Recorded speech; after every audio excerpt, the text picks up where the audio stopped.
back to Forbidden Knowledge News. I'm your host, Chris Matthew. Today my guest is Nathaniel Gillis. First, just a couple of announcements.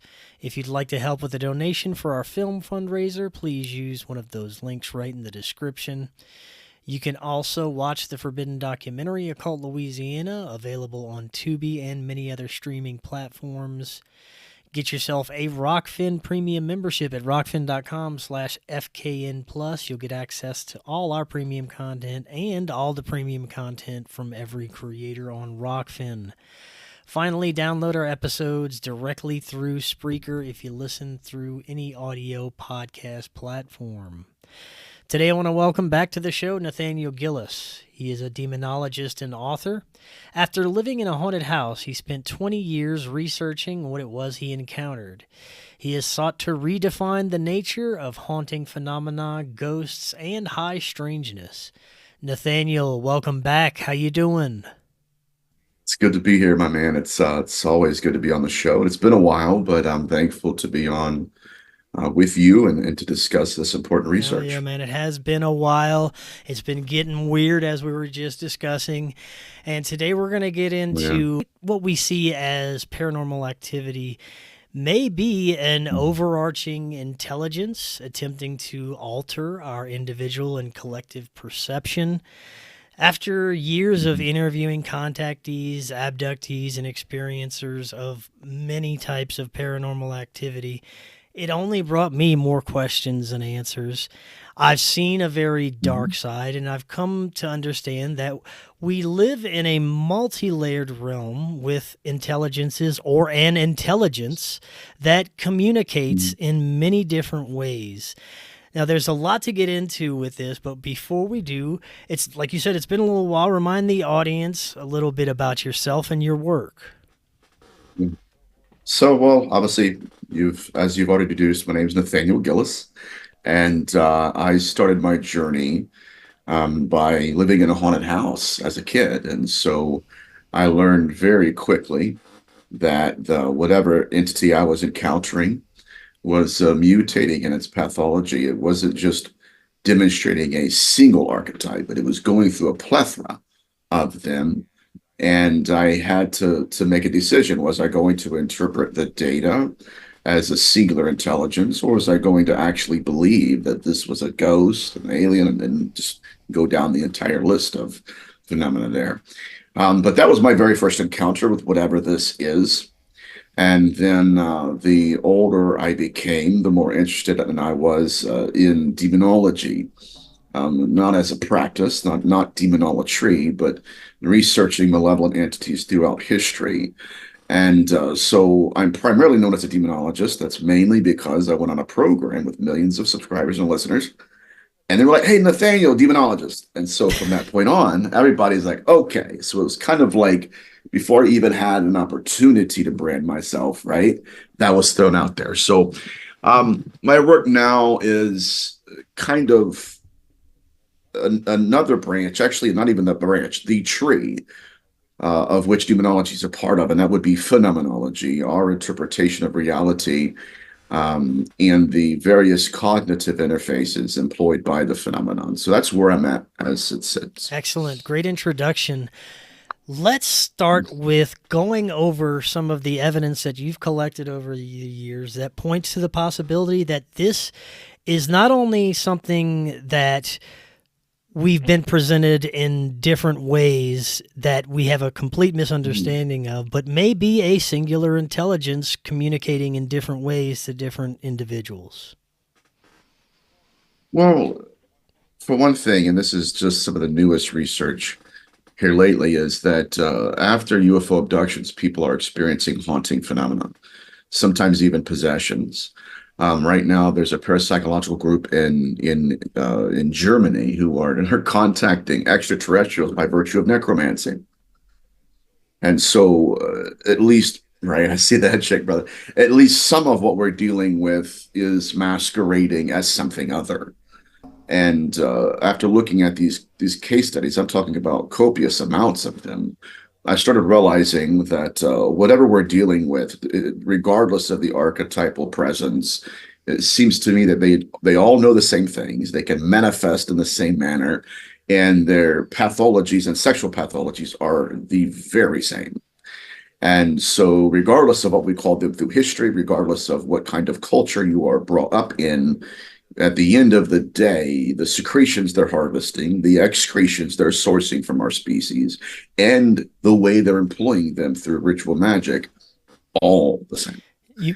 And so that kind of shaped, if you will, reshaped even my model of the phenomenon, in the sense that whatever we're dealing with is not demonic in the sense of horns and hooves, but it does play a role in the ritual magic we've encountered throughout history. They may have even inspired it as a way of communicating with our species. So the entities I've encountered, at least in my research, they are practitioners through and through in whatever magic, and people poo-poo the word sorcery, but I really don't care. That's not my genre, you know what I mean? I'm not a practitioner, and so whatever. I'm not trying to offend people. I'm just saying, language is language here. And so, yeah, but whatever sorcery they're employing is alien to us. It's not something that is local to any religious tradition. It's kind of fused all of them together, which, at least in my mind, implies that whatever we're dealing with transcends those microcosms and may have actually introduced religious archetypes as a way to moderate human behavior, to kind of guide them in a certain way. And in that manner, mind you, it was almost hiding us or hiding things from us, to where if you look over here and not look over there, you control the question, you don't have to worry about the answer. And so through some spirituality, we have punctured through the veil. But there is an orchestrated effort to obfuscate the information, the true information, to which it's stemming from what I have called the proto-intelligence. And we can dive even deeper into that. Yes. Okay. There's a, if that makes sense. And there's a few things I would like to break down through what you said, starting with the sexual pathology of these entities. Talk a little bit more about what you mean by this. Well, when the phenomenon was known as the incubi, throughout history, there are case studies that they're everywhere. It's interreligious, cross-cultural. It doesn't matter what religious tradition you're brought up in, these are present. And essentially, it would be an entity appearing as a lover and grooming and monitoring the fertility of a female victim. And this is unique in the sense that it's not just the manifestation. You're now watching as the interface is now influencing the behavior of the female experiencer. And it's fascinating because it's not just a mask. The mask is designed to apply rules. And so essentially, the proto-intelligence doesn't follow any of them. It just wants us to believe it does, to get us into compromising positions to where we leverage consciousness, secretions, belief, ritual, sacrifice. And then by the time we, and literally, I'm meaning this literally, by the time we wake up to it all, we are made aware that something other has been present the entire time, and it was circumventing all of our instinctual awarenesses, literally blinding us by our own vision, my friend, appealing to the senses we utilize the most to interpret reality. And so that's why it's important not just to understand demonology, to understand mythology as it's been written, but to also appreciate the nuances of phenomenology. Because phenomenology, again, that's the tree from which all these other ologies branch from. And once we get that correct foundational structure, only then can you approach these subjects with the intensity that it's needed. But with respect to their pathologies, they've been primarily interested in female sexuality and reproduction. And that is a highlight. It's a behavioral characteristic. Again, does it really matter what culture we're in? Doesn't even really matter what we call them. And so I've had cases that are even modern, just in the last few years, where the same entities that appear to a woman as an incubus are now appearing to her as an alien, monitoring her fertility, even to the point where when she gets a hysterectomy, they return they begin to scan her body and realize we cannot self-replicate through her, then the entire program, their interest with her, dissolves in nothingness. And this is I've noticed that the pathology regarding females, it's the same through demonology, incubi encounters, and alien abduction. And as I stand right now, and at least in my research, I believe that at least some of these incubi entities that are appearing as alien are indeed practitioners, and they are using esoteric rituals to implant their consciousness, not just into the female, but into the fetus that they have impregnated her with. And so it's important, again, if we are all alien researchers, right? We're all ufologists. We don't appreciate, like I said, the nuances of phenomenology will be pigeonholed into just one archetype, not realizing that it's interfacing us all. Yes. And this, depending on how it wants us to, act and respond. Right. This opens up so many more doors we can explore. I want to talk about what we've been presented as our ancient theological history when it comes to the old gods, fallen angels. Yeah. Could this be what we are encountering, is this dark fallen intelligence that somehow has gotten control over this planet and what we are, and controlling our perception for centuries? Right. 100%. And no matter what archetype the phenomenon leans into, there are certain agendas that matter to it. This is regardless of our interpretations of what we want the phenomenon to be, or what particular model of the phenomenon we appeal to the most. It doesn't matter. There are certain interconnectivities that unite all archetypes. It does seem like at times they're playing both theological sides to try and play on whatever appeals to us. Yeah, and again, it's important to read these case studies with a measure of objectivity, and that's one thing that I had to abandon. I had a choice in my research. Do I embrace the data, or do I embrace the dogma? So I had to grow into the data and grow out of the dogma. It was only then that I started to realize that a lot of these archetypes are almost ran by virtue of a program. Right? I will blend into your reality, and in my blending in of reality, I will give you a message or some kind of instruction. And then this gets even deeper, but I'll kind of give us a foundation to reference here. But there's a measure of behavioral modification here. And with that behavioral modification, there's perception management. And now all of that is done within the interface. I liken it to, we've been, I call us friends, man. And so we've been on shows plenty of times. And, let's say we are conversing on this show today, and then tomorrow you go get gas, and you run into another Nathaniel Gillis who says something completely different than what I just talked to you about. You would believe, right? Okay, that was Nathaniel. We didn't realize that the phenomenon can create physiological constructs to where it is literally authoring its own mythology and revising other manifestations in history. This is, I believe, primarily why the Vatican released a new revisioned series of rules, right? Okay, if you do see an apparition, here's how you test it. Why? To me, that does imply that was disclosure, in a sense, because what they're suggesting is there's another intelligence here that could do all of that.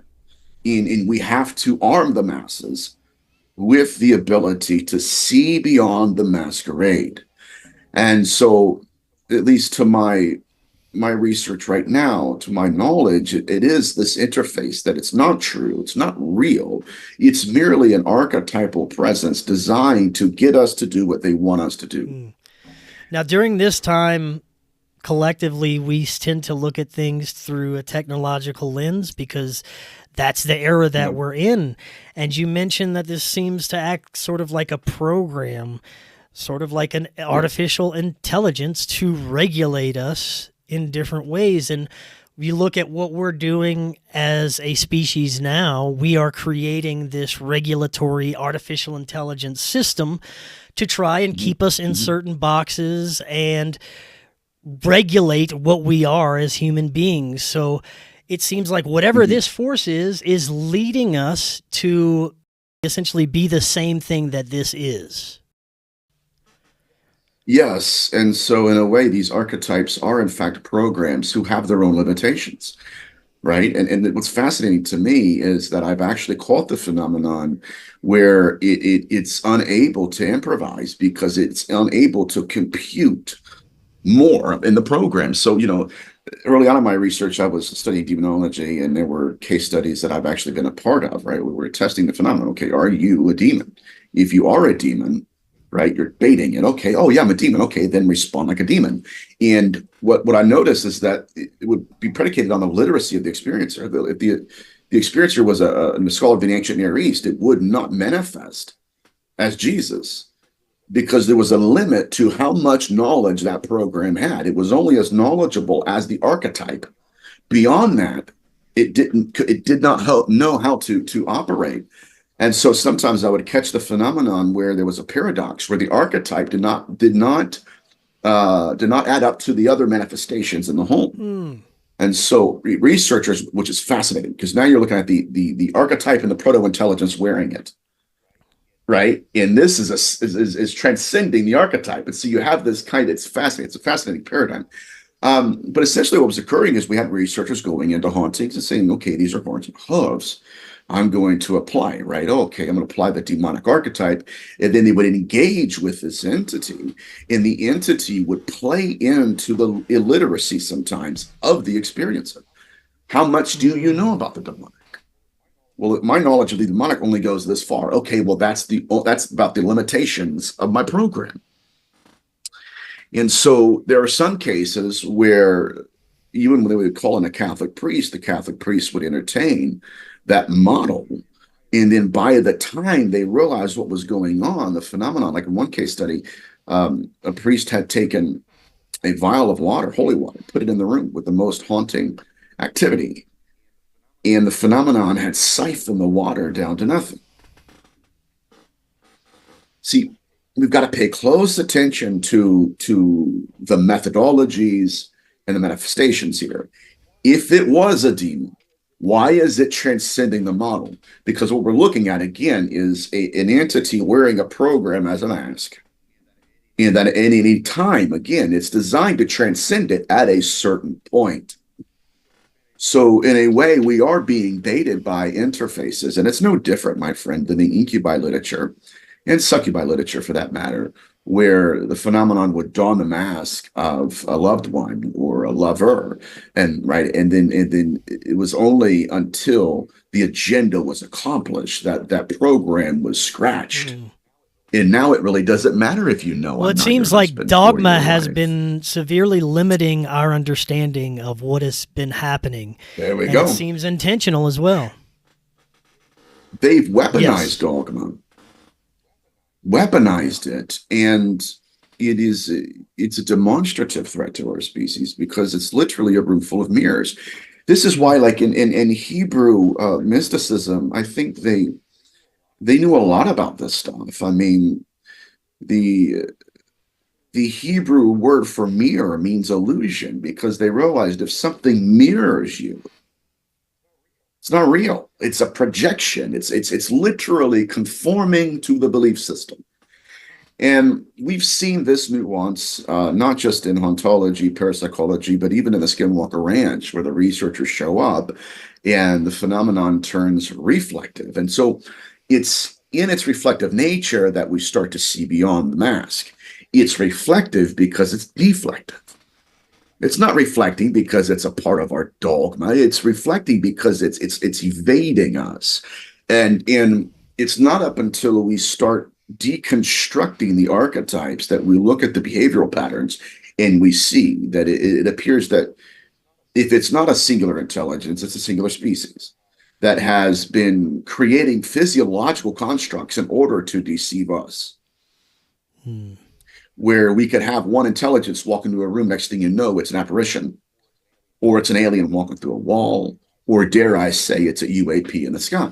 That's one of the most concerning could be coming aspects from the same is source. their ability. Yeah. The most concerning aspects is their ability to completely alter our perception and take over our reality and present us with whatever they want us to see and have it be more real than this physical reality than we're in now and more convincing.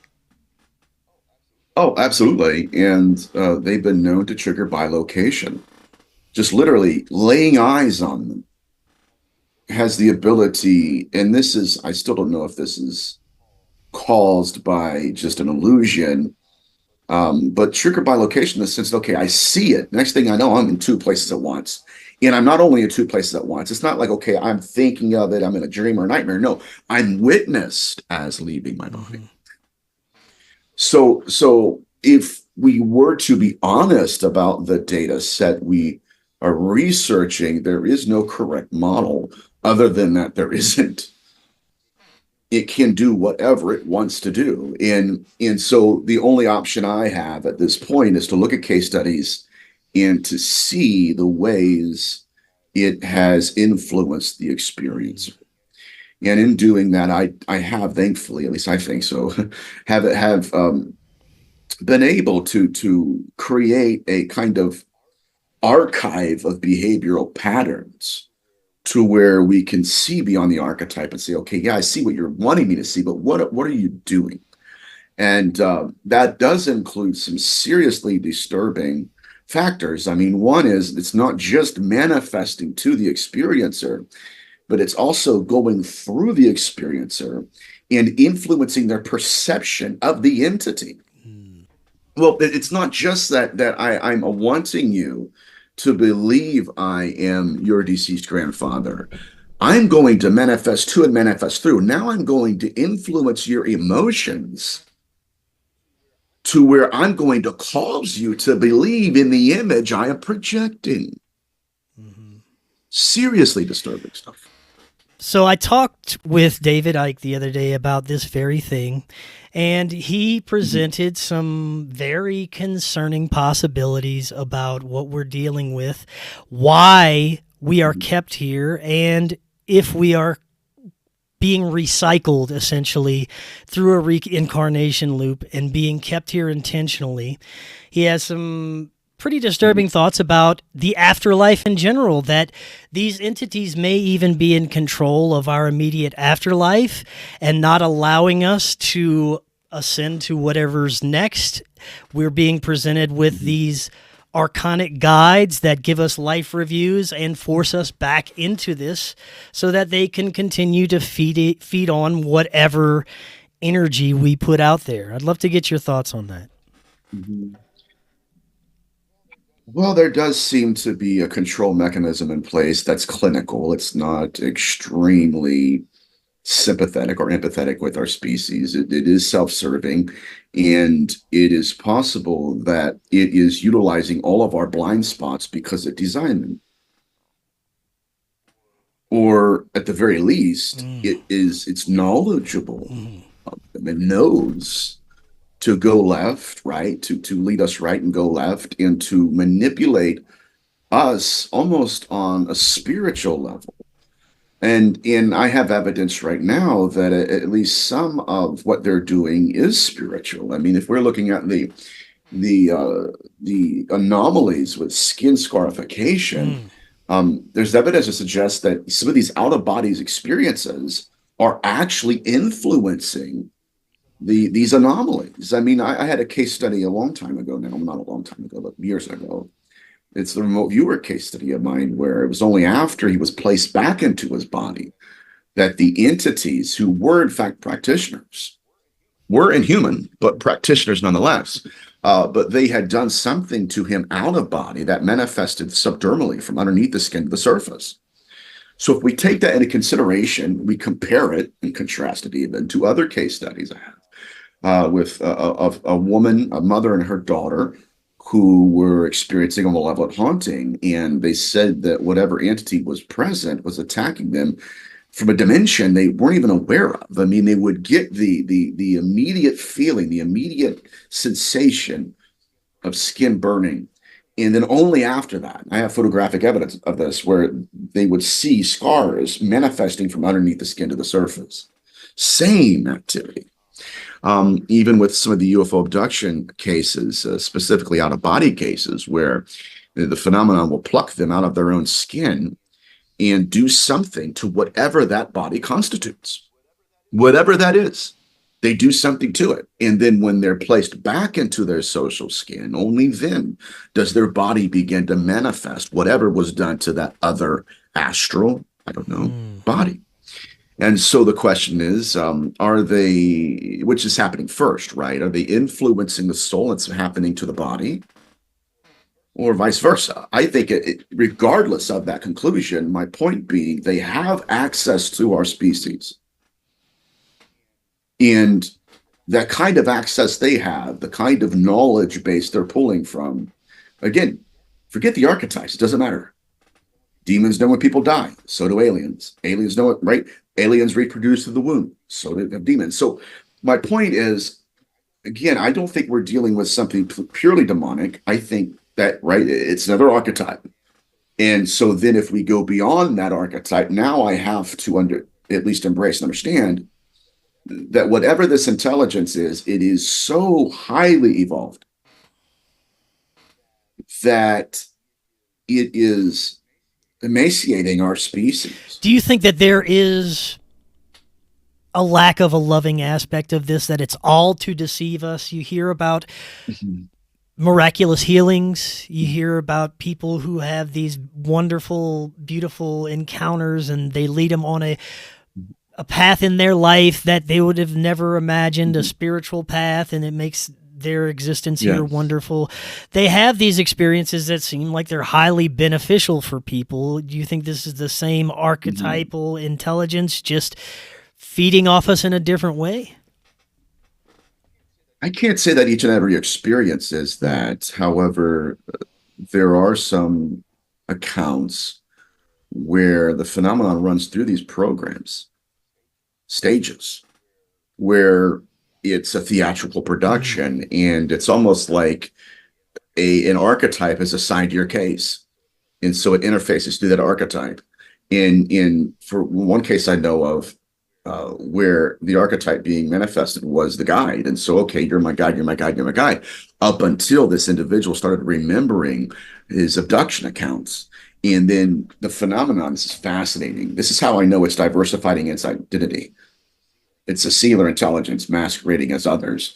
What happened was he was going to his guide for all kinds of information. I'm talking life decisions. Where do I move? Who do I marry? That kind of thing. It was always present until the abductions, or at least until he remembered his abductions. Then now you see, again, remember I told you, when you go into hauntings, you got to compare the manifestation to the archetype. Now he has two contradicting archetypes in the same experiencer. And so he goes to the guide, and the guide's not there, my friend. It's not there. Why? Because it switched hands. Wow. And now there is a superseding program where it's almost like, again, I'm a manager. I'm going to give this to my superior or the superiorly operating programs. Boom, here it is. Now that's in place.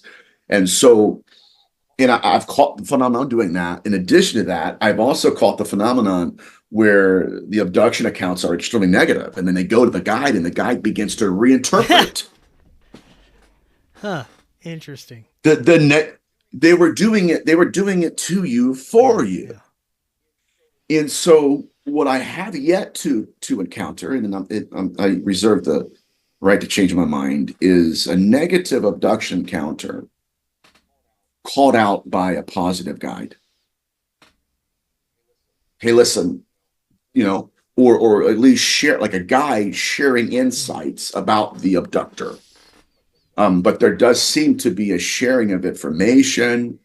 It seems to be some kind of intelligent conglomerate that weaponizes all of these images. And at a certain time, like I said before, one outclasses the other. This model might be antiquated. This one is up to date. And then it supersedes it. Right. Now, one of the other more disturbing aspects about all of this, I have a list of commonalities between experiencers and abductees, experiences as well.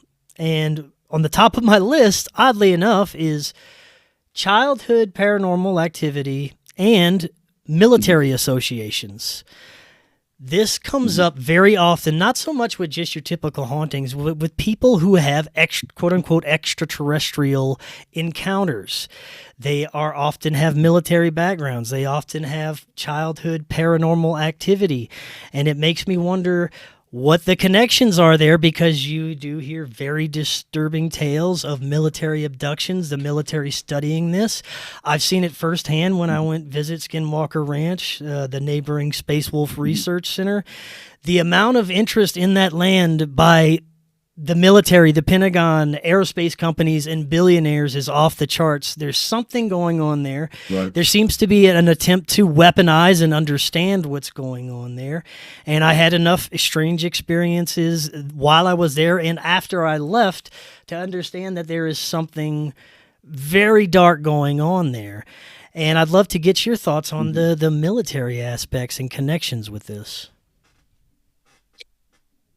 I remain open to our government having created some kind of exchange program with the others, but that assumes we are in control of something.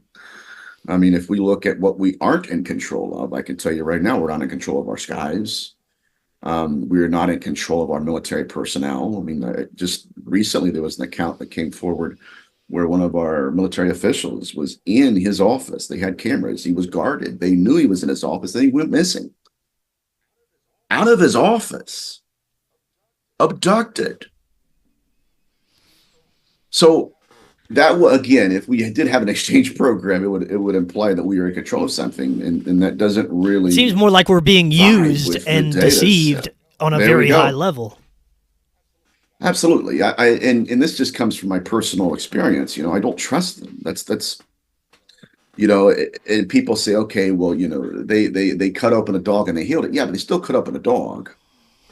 In what I've noticed is that if they do something negative to you, they will control all that information. But if they do something good to you, they want you to tell everybody in the world. That's called obfuscation. It's obfuscating the truth. It's a control mechanism employed by an intelligence that is manipulating our species, and it's propagating a common theme where, right, if I heal you, it's because I love you, but also, you know what? Hey, if I assault you, it's because I love you too. And it's obfuscation, and I don't buy it.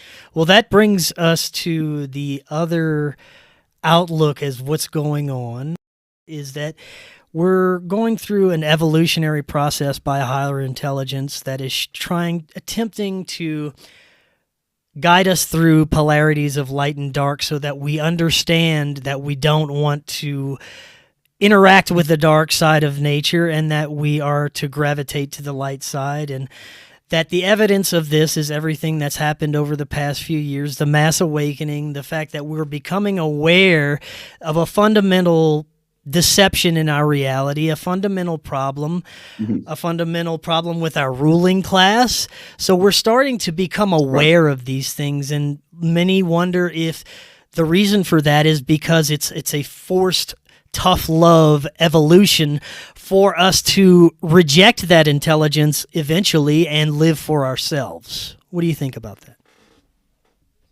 This has I guess it has the same flavor, if you will, of the farming hypothesis postulated by Dr. Carla Turner, is that there was some kind of primal evolution within our species to where we are starting to wake up, and perhaps we were never even meant to see or hear or remember our abductions. They were just supposed to happen, right? An uninterrupted stream of consciousness. Next thing you know, they're just dreams and nightmares.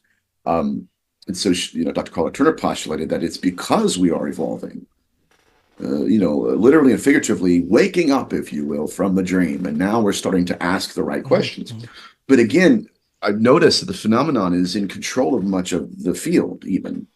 And this is why it's so important to know the research, to know the phenomenology behind it all, because it's even infiltrated not just our government, but people that are think tanks that literally will approach, rather. I was going to say, well, I guess too, that too. That's the second stage. We'll approach researchers and say, listen, I'll give you such and such amount of money a month. Give me all of your data. Give me all of your research. Give me your conclusions, because they want the truth. Give me your conclusions, but we want to purchase your voice. This is what's concerning to me. I mean, some of the biggest voices we have right now in the field have been bought and purchased. Well, this, as well as the AI regulation of what we're interacting with online. Yeah. I mean, we're primarily communicating online these days. We're very rarely coming together in real life, especially since we live all over the world, all these different types of researchers. The best way to compare notes is through meetings like this. But unfortunately, we are at the mercy of algorithms. They dictate who and what and how far of a reach we have and what information gets out there. So this goes back to the macro sense of, is there a intelligence that is dictating our behavior so that we further create and perpetuate what we're living with and the way we live? Yes, and it manipulates through fear. I said this the other day. The late, great Paulino, before his unfortunate passing, he put out a Facebook post, and he was deeply, deeply disturbed relative to the amount of researchers who were seemingly being targeted by the phenomenon, not by the government, by the phenomenon that we all believe was benevolent and even divine in some cases. And so even now that there are researchers that... Let me back up to this. There are hosts of shows that are huge shows. And these researchers that are being emailed have been on shows of lesser caliber.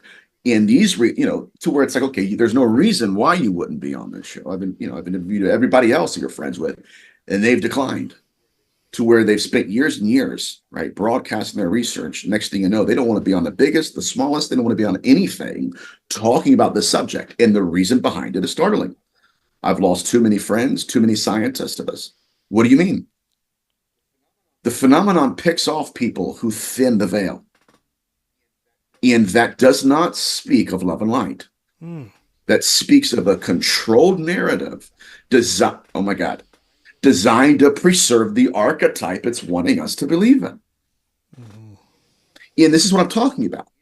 If it's demonic, you're going to see, okay, there's a proto-intelligence operating that, manipulating it to manipulate us, just like it manipulates that archetype. Now it's manipulating, okay, the love and light narrative. If you go out and tell people and bring awareness to the fact that it's taking kids, it's taking families, it's taking people, that all of a sudden, oh my God, we can't have that, right? It's not good PR.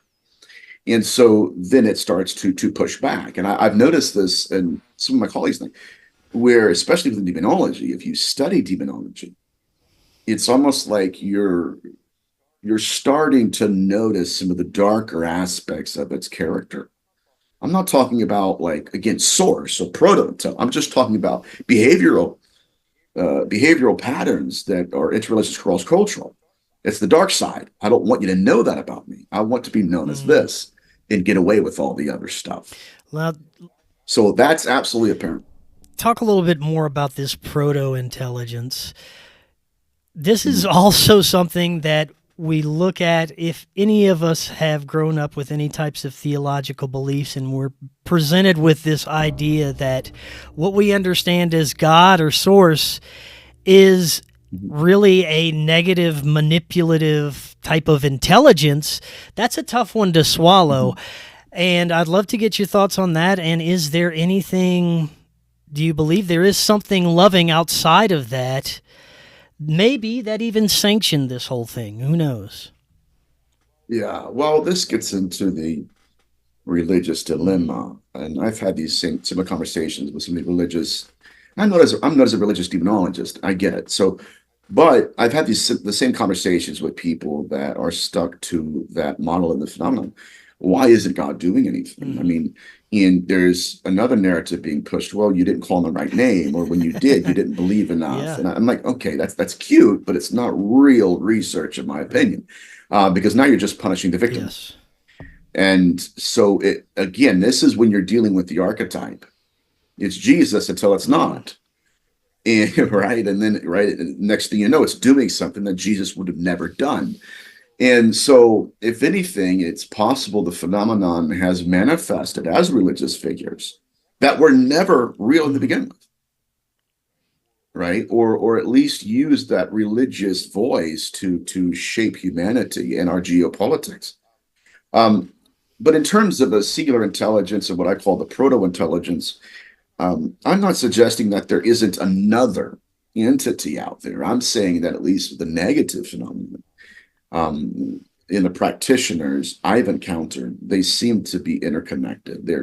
Their knowledge base is the same, and I remain open to the possibility that at least the entities I've been researching are a singular entity. It's one entity. I don't know. I can tell you that one of the purposes of the hybridization program was the distribution of a brain, the distribution of a singular intelligence that is, it's almost projecting its consciousness into various avatars, just like we see it projecting its consciousness and agendas into various archetypes.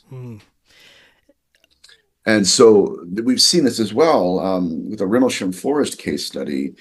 This is from Peter Robbins' research, where one of the experiencers, the witnesses, noticed that when the beings were on the ground, that one looked up and they all looked up. All looked up at the same time. And it wasn't like, okay, you know what I mean? It wasn't this guy. It was just uniform. Why? Because this would lead me to believe it's conscience. And that's a whole nother show. But all models are collapsing upon themselves because all models are built on falsifiable or falsified archetypes. Aliases, not aliens. A couple of experiences that really lead me to highly consider these possibilities. I was told about a couple of things that happened on the property or near the property of Skinwalker Ranch from my friend Ryan Burns, who I really trust his experiences. He's a great guy. And he was talking about... I like Ryan. He's cool. He was talking about how there was this cloaked entity that was phasing in and out of reality that was heading towards the ranch, but along the perimeter, they set up crosses to prevent whatever malevolent entities from getting too close. Well, they had this on camera. This cloaked entity was going towards the cross, and as it got close, it was like it started to flicker out more and shake, and then it backed itself up. And it kept attempting to do it like it was programmed to do this, almost as if it knew that there was witnesses watching this to put on a little theatrical show for them. That's important. Yes, man. Isn't it? The paradox of presence. Now, this again is vital. What a profound case, because it demonstrates a unique pathology. See, in the study of hauntings, there are case studies. One, which is the haunting in Connecticut, where the archetype manifests as the demonic, and it goes out of its way to do so. Writing 666, and the scratches, the 3 scratches, the whole thing. And so it's wanting to engage us as that archetype, and so they begin to put crucifixes on the door frames.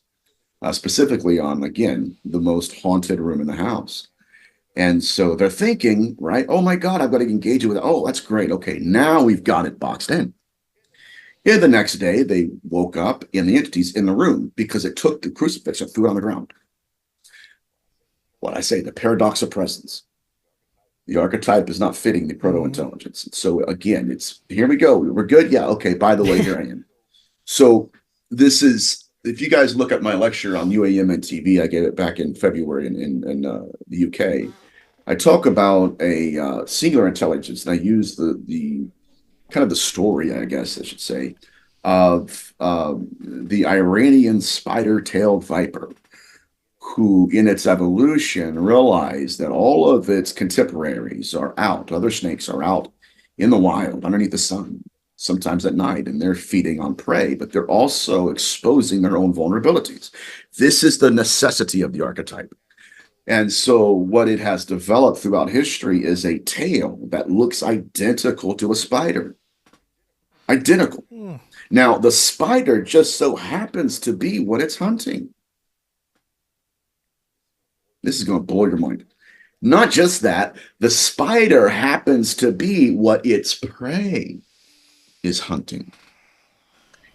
And so in order to capture what its prey, it had to appear as what its prey was wanting to capture. And so in a sense, when it's laying out in the sun, whipping its tail, the phenomenon is appearing as vulnerable. And then when we engage the archetype, like the bird in the air, by the time we understand that this is not a spider, there is an immediate sharing of intelligence from the tip of the tail to the brain of the snake. There is, gotcha. Yeah. And so this is what I'm saying. But in order to conjure us, it appeared as what we wanted to conjure. And it diversified its identity, diversified its identity in our eyes. And this is why it's important when we conjure entities. Because right now, what are they giving us? They're giving us technology, but what are we wanting? And how much of that technology has been infected by this parasitic intelligence? Now, going back to what this intelligence reacts to, for the most part, most of the religious community would rely on the name of Jesus Christ for any type of disturbance or unknown activity. Well, I've heard of multiple cases where this has no effect at all, and it seems to, like you said, even change. It will have an effect at one moment and then won't at the next. Seems to be 10, 20, 100 steps ahead of anything that we are trying to counter it with. So this is, again, more evidence that it's just playing off of theological beliefs. Yeah. And sometimes even a cultural appropriation. It's strange. It's we need to understand that there's a reason it is propagated dogma, because it's propaganda. But it's through the dogmas, and dare I say, and I'm telling you, this is, forgive me, through creators who don't have the correct knowledge, who go, oh man, this is what it is, right? This is the archetype, right? And I've noticed, especially within demonology, right? Okay, is it a demon? Oh yeah, I know it's a demon. Okay, how do you know it's a demon? And it's like, okay, but did you believe that? Oh yeah. And it's like, yeah, but that's not even really what the text says, but that's what the phenomenon weaponized. That's scary, my friend. And so within the vacuum of ignorance, the phenomenon realized is that it's going to take its place. It's going to. And it's on us as a species to know the difference and in a way to test the spirits. But in order to test them, we have to have the real and the fake. And this is what's so fascinating to me, is that it's almost like a game where this intelligence introduces new characters. And then it's just like the archetype of the guide and the ghost and all that, where by the time, it's done with this, it moves on to this, a new character, new characteristics, new abilities, new rules. And what I've noticed is that within phenomenology, a lot of us, we've been able to see beyond and deconstruct that mask in terms of the ghost and even the guides. It's very simple. If they're manifesting, it's literally, is the manifesting matching what you know that person to be and to look like. One case study of an incubus was fascinating. The wife was copulating with this entity. The entity appeared just like her husband, to the point where it was wearing the same clothing. And it was only afterwards that the entity could only hold its shape for so long, and it began to contort. And she realized there are proportions that in your face that are disproportionate to my husband's. And then it released her, right? It stopped manifesting as that, and it stopped manifesting through her to believe in it. And once it released its hold, that's when she came to herself and realized that can't be my husband, because my husband's been here asleep next to me the whole time. And I knew it. I knew it before I started to be thoughtful. I knew it until the phenomenon got control of my faculties. So people think, okay, if they're going to invade us, they're going to start destroying ships. No, they'll come into the consciousness of the pilot. That's it. It would happen literally within seconds. That's it. There would be no fight. And that's a whole different problem. Well, this is extremely disturbing. How do we reject this phenomena? How do we fight against it if the entire reality we're surrounded by is governed by it, right? I think we're gathering intelligence at this point. And this next phrase goes a long way in understanding it. We can only understand the phenomenon to the extent that we understand ourselves. And so there is sort of the symbiotic, parasitic, if you will, relationship.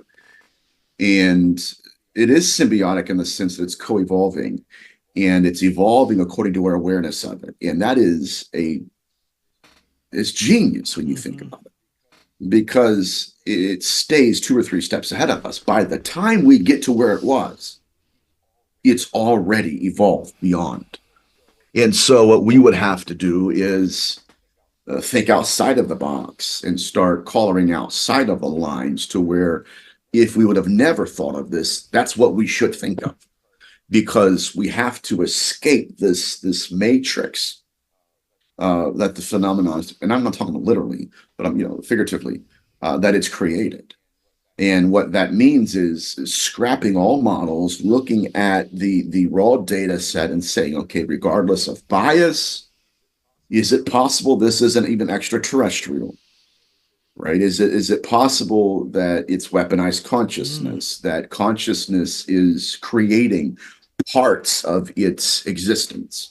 But even then, in some of my research regarding egregores and tulpas, it's an incomplete model. Because I have evidence now even with the Philip experiment and the Myrtle experiment, where the tulpa is not just the thought form, it's the entity thinking the thought that's creating the thought form. Where this is what's also called the projected consciousness model. This is playing a role. I'm telling you, it's playing a role in the interface, where it's not just the manipulation of emotion. It's not just the willingness, the wanting us to believe in it. It's influencing consciousness. And it's almost as if when it interfaces with us, you have the independent entity, but then it comes through us and weaponizes that archetype, and it wears that projection of ours as a cloak. Does that make sense? I'd like to further explore the concept of this infected consciousness, because it resonates with me that, even going back to what we talked about earlier with artificial intelligence, what we're doing with it right now. And if you consider the possibility that time isn't linear, the multiverse possibilities, could we have already created this infective AI that got loose, and maybe we did it to ourselves in a different time period? There's so many possibilities of what this could be. Oh, yeah, it's fascinating stuff, no doubt. Well, I think that it would be advantageous for us to explore demonology and antiquity, and not in terms of horns and hooves, but some of the earliest texts record consciousness leaving the body, and in order to survive out of the body, it had to replicate. That's necronetics, and that's what I'm going to be introducing in the next decade. It's going to be my life's work, which is necromancy and genetics. It's the combination of AI. It's all of it and above. But with respect to the original demon, not the daemon, but the demon of antiquity, yes, it was mutated consciousness that could only survive out of body for a certain period of time. So in order to further its own existence, it had to replicate. What would it replicate? A vessel. Now, with respect to some of the entities I've encountered in the incubi cases within necronetics, it's built in, these are sorcerers. As a matter of fact, possession is not a religious artifact. Now, it's been dominated by religious texts. It doesn't mean it's defined by them. That's misnomer. Again, that's the phenomenon playing the dogma, hiding behind it. But the truth is that possession originally was not the relocation of consciousness. It was the replication of life. The idea was that when somebody died, they either became something or they were recruited by another species. That'll be another show, right? Recruited by another species to where they knew, I don't want just a body, and that's transient possession. I want to perfectly possess a body that looks like my apparition. That is essentially the whole of what demonology has offered us. Was that, and that's why when you get into necronetics and even the hybridization program, that whatever the proto-intelligence is, pregnancy to us is possession to them, and possession to us is pregnancy to them. And that's why we have to, again, to deconstruct the demonological model, sift through the junk, the propaganda, the nonsense, and look at the data. Because the data says at least that the demon was conscious AI, or it was consciousness that would again construct an artificial body or a biological avatar. And this leads us into the idea, okay, we have bodies in our possession, okay, but what consciousness is it? In a sense, it could be that we are being used by this intelligence to learn from us and have us do its bidding so that it can evolve itself from our experiences. Yes, there's some evidence to that with respect to real hybrids. It's a lot like Westworld, The Matrix, the list goes on, where some of these abductions are being done to them, but not for them, that they're assisting the parasite within. And the avatar is confusing the two. Well, they're doing it to me. No, they're doing it to you for it. And this is what's so dangerous about it all. And if there was a theory that is worth considering, it was that, that we are being sourced, not just for our avatars, not for our social skins, but sourced for our excretions. And I said this, I don't know if I said it on your show, but there is a direct correlation between what's called the scatology, the secretions and excretions. There's a direct correlation between the scatology of witch-air literature and of UFO abductions. And the sad part of it is, my friend, that a lot of the secretions, the phenomenon is harvesting, at one point was being reincorporated into ritual magic. Literally designed to conjure more of their presence in this world. Wow. And that's dangerous because now you're dealing with this kind of cryptid consciousness where we have locked the demon up, thrown away the key, and said, okay, that's all we know of. It's not. We have religions that have built their entire effigies, their liturgies, and their entire authority on being able to control these beings. And they can't. But they want to. And I think that's a part of why they monopolize demonology. Right. But if you look at the data set, it's like, okay, they can't, they don't, they haven't, they won't. But so then we have to look at the base notes. And the base notes are this, that they do harvest secretions. They do weaponize them in ritual magic. These are not hordes and hooves. These are practitioners. And that they are using the secretions in their rituals. And I'm collecting evidence of these rituals taking place in a UFO abduction scenario. It seems like we discussed this before. The phenomena has shifted based on where we are in our human evolution. We're in a technological age now, so now it's aliens and UFOs. Before it was incubus and succubus and different etheric types of entities. So again, the evidence that it is evolving with us, but about 10 to 20 steps ahead of us at all times, it makes me wonder if we ever had a chance to break free of this force. I've been toying with the idea, yes, that, and it's not even an idea. I mean, as true as a truth could be. This is about as it's true, I guess. But yes, to evolve according to our awareness of it would assume it knows our next step. Matter of fact, it knows our next step so much so that it knows what to evolve into after that. And I'm telling you, the only reason it could have that information is if it's controlling the question. If you control the question, you know the answer. The reason we're not ordering the correct menu item is because it was never on the menu to begin with. We didn't know. There are many archetypes, right? Those are the only archetypes it's operating in. Why? Because that's what it's placed on the menu. And so, again, that's why we have to think outside of the interfaces and we get beyond. And there has to be a portion of our species, a group even, who, and this is sad, this is where we are, but would almost have to be willing, right, to disappear, willing to be taken, willing to suffer the tragedy of experience. And I think that's what they're doing. And I said this yesterday on a show, and people need to understand what I'm saying here. There is a poisonous parasite in our presence. The reason it's hiding the poison from us is because in hiding the poison, it's hiding its antidote. And so by manipulating our species, constantly using propaganda and obfuscating the truth, we are unable to think outside of the box. We are only ordering things that are on the menu.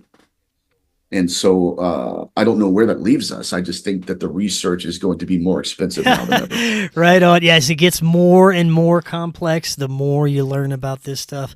Nathaniel, thank you so much. This was fantastic information. What's next in the pipeline for your work? I'll tell you what, man, I'm getting bored out. I'm going to do, I think, 2 more shows. I have a show tomorrow with Bettina Moss, and then a big show, like not a big, I don't know if it's big or not. I don't really care. Right? I love doing shows. But my point is, it's on X. It's going to be on X, formerly known as Twitter. I've never done a show on that platform. Right on. So you know how it is. Instead of logging in, they can just like boom, click on the emblem, and there you go. So I'm not on Twitter or X. I have to create a new I don't know, page or profile. I'm not going to be Nathaniel Gillis. I'm going to be like the Cookie Monster or something, just to make it funny. But I'll let everybody know. If you guys want to follow my research, you can follow my Instagram. You can go to my YouTube page. I have a playlist of all of my interviews on YouTube, on my YouTube page. So thank you so much, my man. It's always a pleasure, brother. And thank you for the opportunity. I love what you're doing. We'll definitely be getting more updates in the future. And until next time, everyone, have an excellent evening. We'll talk again tomorrow. See y'all then.